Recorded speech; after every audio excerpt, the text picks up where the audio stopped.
আসসালামু আলাইকুম সবাইকে। ফেসিবাদ অপসারণের মাধ্যমে বাংলাদেশের চূড়ান্ত বিজয়।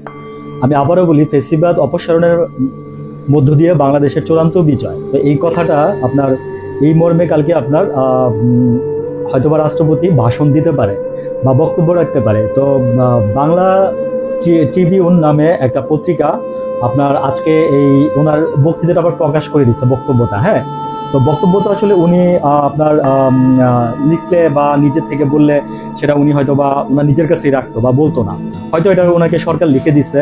তো এটা আবার হয়তো বা কোনো কৌশলগত কারণে আজকে আবার সেটা প্রকাশ করে দেওয়া হয়েছে, যদি ঘটনাটা সত্যি হয় আর কি। কিন্তু বিভিন্ন জায়গায় আলোচনা সমালোচনা চলতেছে যে শেষ পর্যন্ত রাষ্ট্রপতি বাদ ছিল, আওয়ামী লীগের পক্ষ নিয়ে একটা পর্যায়ে মানে শেষ জোটটা ছিল।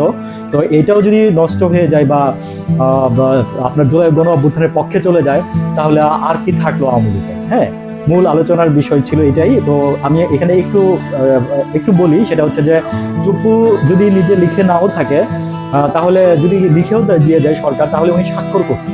ঠিক আছে, স্বাক্ষর করছে। তো স্বাক্ষর করার পিছনে কারণ হচ্ছে, কারণ উনি যদি স্বাক্ষর না করে, তাহলে কালকে হয়তো বা মনে করেন যে চুপ্পুকে নিয়ে একটা বড় কিছু একটা হইতো, বা চুপ্পু যদি আপনার যদি রিজাইন করতো, তাহলে উনি সাথে সাথে অ্যারেস্ট হইতো। অ্যারেস্ট হলে উনি হয়তো বা কোনো একদিন আপনার যাবজ্জীবন কিংবা কারাগারে থাকতো, কিংবা হয়তো বা ফাঁসিও হইতে পারতো। তো সেজন্য উনি এই কাজটা করে নাই। তো উনি এখন এই সরকারের সাথে তাল মিলিয়ে কাজ করে যাওয়ার জন্য অঙ্গীকার ব্যক্ত করে আগামীকালকে আপনার আপনার জুলাই সনদের আপনার বক্তব্য রাখবেন। ঠিক আছে, তো এই বক্তব্যটাই আপনার আজকে আপনার বাংলা ট্রিবিউন নামে একটা সংবাদপত্র আপনার প্রকাশ করে দিচ্ছে। তো আমার এখানে দুটো বিষয় মনে হচ্ছে, সেটা হচ্ছে যে একটা হচ্ছে কৌশলগত কারণে করছে এটা, আর আরেকটা হচ্ছে হয়তো বা প্রকাশ পেয়ে গেছে সরকারের অন্তরালে, আর নাইলে হয়তো বা এটাকে আপনার কোনো রাজনৈতিক কৌশল হিসাবে জিনিসটাকে আনা হয়েছে, যেটা নাকি হয়তো বা কালকে প্রকাশ করবে না চুক্তি, হ্যাঁ, বা বক্তব্য দিবে না। তবে আমার ধারণা যে এটা উনি দিবে, কারণ হচ্ছে যে এছাড়া আর কোনো রাস্তা নাই চুক্তি সাহেবের। হ্যাঁ, এছাড়া আর কোনো রাস্তা নাই। তখনই চুক্তিকে নিয়ে অনেক আলোচনা সমালোচনা ছিল যে কার জন্য বসানো হয়েছে, কার ভারতে বসানো হয়েছে, মানে এমন লোক বসানো হয়েছে যে হাসিনার কথা অকপটে শুনবে। ঠিক আছে, তো এটা নিয়ে আজকে অনেক আলোচনা সমালোচনা হয়েছে। তো আমি লাস্টে একটু আপনার সাথে শেয়ার করলাম। দেখা যাক কালকে কি হয়, চুপ্পু বক্তৃতা দেয় কিনা।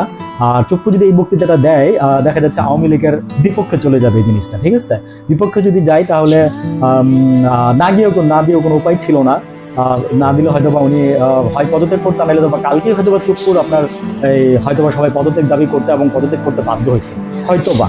ঠিক আছে, আর বাংলা ট্রিবিউন বরাদ দিয়ে যেটা বলছে, সেটা আমি আজকে বললাম, হয়তো বা সেই বক্তব্যটা কালকে আগামীকালকে প্রকাশ পেতে পারে। ভালো থাকবেন সবাই, আসসালামু আলাইকুম।